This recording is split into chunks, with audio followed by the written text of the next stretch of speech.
প্রত্যেকটা বাবার ইচ্ছা থাকে যে ছেলেকে ডাক্তার ইঞ্জিনিয়ার বানাবে। আমার বাবার ইচ্ছাই ছিল একটা, বাবা আমি একটু বড় পর্যায়ে যেতে পারিনি বিএনপিতে, আমি সায়েন্সের স্টুডেন্ট ছিলাম, ফার্স্ট ক্লাস পেয়েছিলাম, যে আমাকে ছাত্রদল হিসেবে প্রতিষ্ঠিত করেছে এবং রাজনীতিবিদ হিসেবে আমাকে বানাবে। আমার বাবার খুবই ইচ্ছা ছিল। তারই সুবাদে খালেদা জিয়া আমার অনুপ্রেরণা ছিল। তার আগে আমার বাবা বলতো আমরা যে দল করি, আমি আমার বাবাকে বলেছিলাম, বাবা আমি কেন বিএনপি করব, কেন আমি এই দল করব, বলো আমি তো ডাক্তার ইঞ্জিনিয়ার হতে পারি। বাবা তুমি এই দল একমাত্র এই কারণে করবো, আমি বিএনপি করেছি, আমি পড়ালেখার কারণে ভালো জায়গায় যেতে পারিনি, তুমি পড়ালেখা শিখে আমার ইচ্ছা, তুমি আমার একটা 4 ছেলের মধ্যে ইচ্ছা পূরণ করবা, তুমি বিএনপি ছাত্রদল করে অনেক বড় পর্যায়ে যাবা।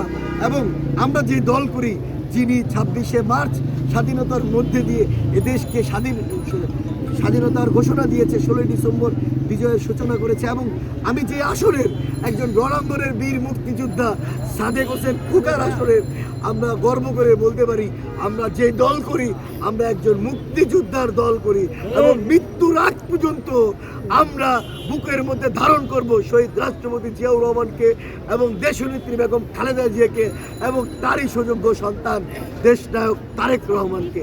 এটা আমরা সারা জীবন ধারণ করব, প্রজন্ম থেকে প্রজন্ম।